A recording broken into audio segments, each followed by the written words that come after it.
Repeated గా IVF fail అయిన వారు మీ దగ్గరికి వస్తే అప్రోచ్ ఎట్లా ఉంటుంది, ఎట్లా చేస్తారు, దీనికి సొల్యూషన్? సో మీరు చెప్పింది చాలా కరెక్ట్ అండి.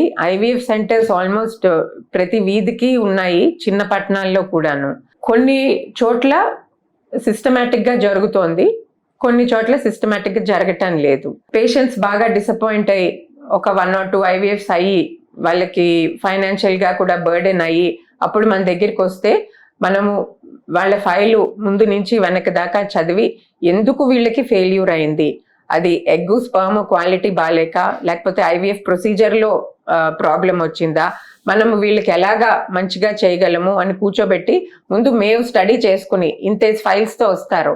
సో మేము ఏం చేస్తామంటే ఫైల్ ఒకసారి మా దగ్గర ఉంచేసేయండి, మేమంతా స్టడీ చేసుకుని ఒక 2 days తర్వాత వాళ్ళని మళ్ళీ పిలిచి ఇది పరిస్థితి, ఇది ఇలా అయింది, మేము ఇలాగా డిఫరెంట్గా చేసి మీకు ప్రెగ్నెన్సీ అవకాశం ఇంత ఇప్పించగలము, లేకపోతే పూర్తిగా ఎగ్ క్వాలిటీ లేదనుకోండి డోనర్ ఎగ్ అనేది ఉంది, పూర్తిగా స్పర్మ్ ఇది లేకపోతే డోనర్ స్పర్మ్ అనేది ఉంది.